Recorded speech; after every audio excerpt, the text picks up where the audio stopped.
Hey everyone, Dan here. We're in the after hours of Friday, June 18th. We're going to do that Friday thing and take a look at AMC.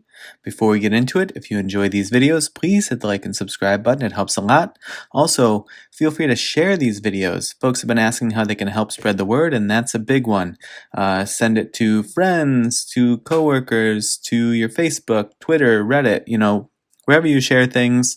Whomever you think might be interested in these things, sharing it over means a lot, as does commenting. So commenting with your own thoughts, ideas, opinions, that helps myself and it helps everyone else who watches the video get some additional context from other folks who might have really great information beyond what's covered in the video. Okay, so AMC, so this is the last month. This is the 1 month, 1 hour chart that we're looking at right now. And just wanted to kind of put the recent days into context. Before we get too deep into that, breaking down today in and of itself, as opposed to the entire month, pretty solid day today, even though it was a slightly red day. I think there was a lot of concern that things were going to be so distorted and that there were going to be so many sort of dirty tricks played on AMC that it was going to be, that it could run the risk of having sort of like a catastrophic looking day. And so right off the bat, with a bunch of bullish momentum pushing it up into the mid 60s, obviously that helped curb the later day sell-off that occurred, or we could put sell-off in quotes, whatever was actually happening there. It helped sort of still have that results in a reasonable close price point. So they were able to keep the price under 60, so a bunch of the $60 call options expired out of the money. There is an effort right now during after hours, as you can see, to push it back up over, it looks like, but I don't know that'll happen.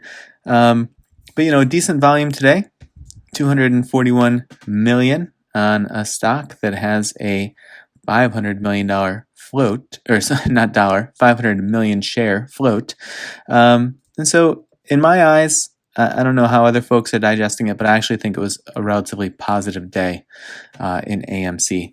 So backing up and looking at the chart here, so I know that this isn't the cleanest channel, and by default, this software, when you put it up, channel up, it just extends it indefinitely. So we could just say we're starting the channel here, for example, and saying since June 10th, so for the last 8 calendar days, it's been in this channel. And if so, it's tested the bottom basically 3 times here, only tested the top really once.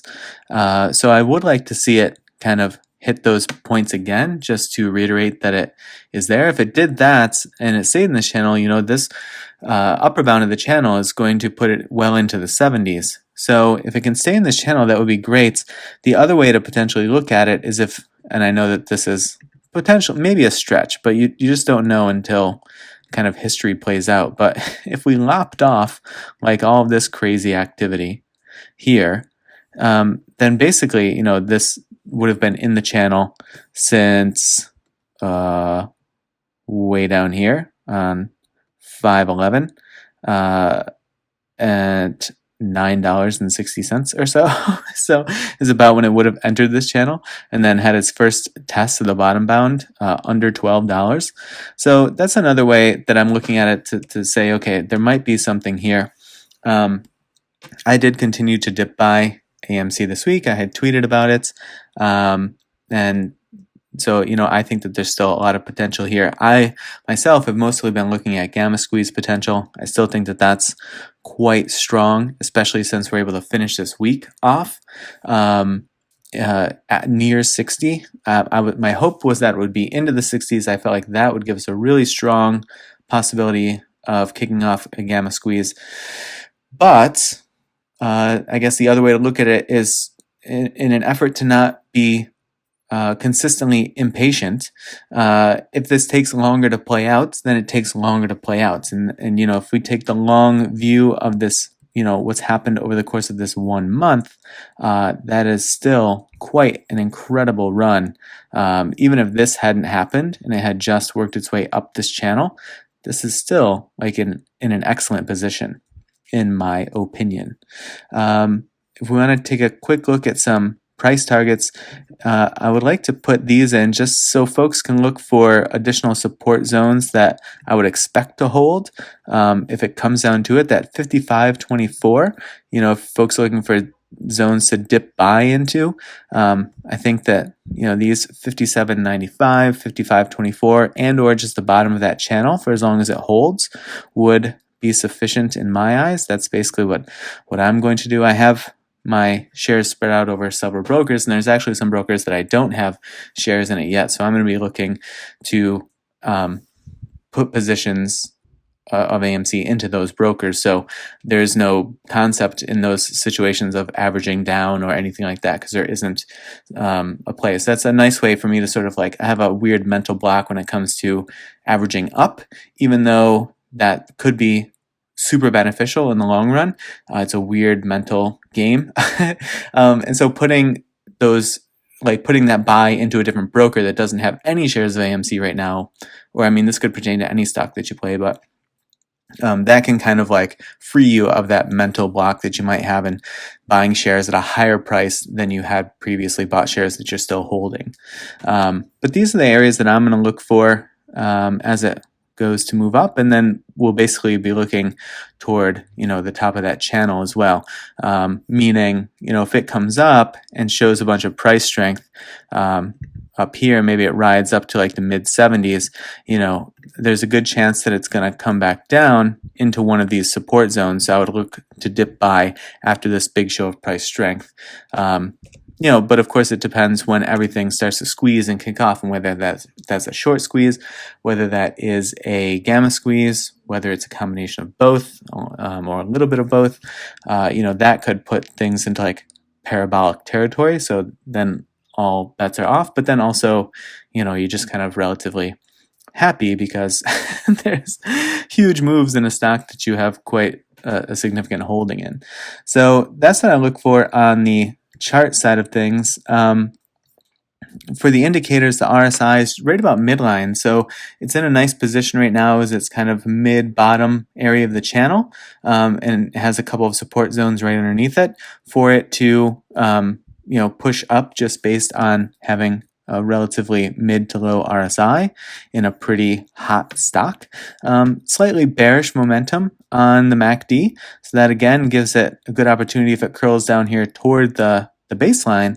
That'll give it a ton of room to run up if it wants to have a big upswing like this. This bullish MACD momentum lasted for several days, so that was a really good one to catch. So I could see that sort of presenting itself again, and potentially not having to dip way back down into minus 2.2 territory on the MACD.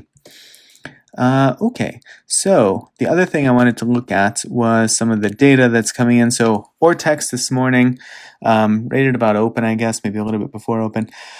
Estimated short interest 13.63 of the free float. The interesting thing about this one, I think folks need to keep in mind, is a couple of things. So one, historically speaking, and you may have heard me say this 1,000 times before, but bear with me.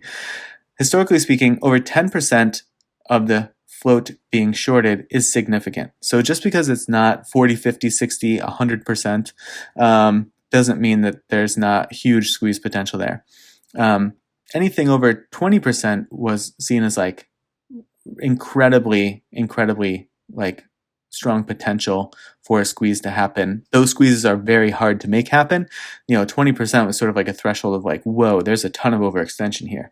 Now today, when we see things into the 30s and 40s pretty consistently, that is holy cow, there is a ton of over leveraging here, and there's a really, really strong potential. But so that said, let's just unpack this 13. So this 13 is already over 10, so it kind of checks that box of still being high. But keep in mind that the free float is 500 million, right? We had just looked at that over here in the data. Free float, 500 million. So it is estimated that retail owns 80% of that, right? Or 4/5. So 400 million of the 500 million is expected or estimated to be owned by retail. So of 100 million stocks shares left in the free float, that is a huge percentage of those that are being sold short. Way, way, way more than the 13%, right? Because if 400 of the 500 million are gone in the free float, they're unavailable to be sold short because retail has them and they're not loaning them out unless your broker is doing that. That means that this is ostensibly much, much higher. And I don't think I'm like saying anything that's shocking. I think it's maybe a different way than folks have been looking at it, but I don't think me saying like the short interest or the impact of the shorts in AMC is way, way, way higher than it appears to be. But that's just one of the ways that I'm looking at it. Additionally, the fact that this short volume ratio is still so high, like 20s is quite attention grabbing. Mid to high 20s is, again, one of those areas where it's like, whoa, this is like way over leveraged. In the 30s is like bonkers. So we don't see any 30s here, but we see 20s consistently. And again, with the volume being so high, like the total volume being so high, hundreds and hundreds of millions, and the short volume to be keeping pace with that day over day over day over day. And 400 million of the 500 million shares in the float being held by retail, this says to me, there's probably a lot of additional mischaracterization, manipulation, distortion that's going on here that's not apparent in this data.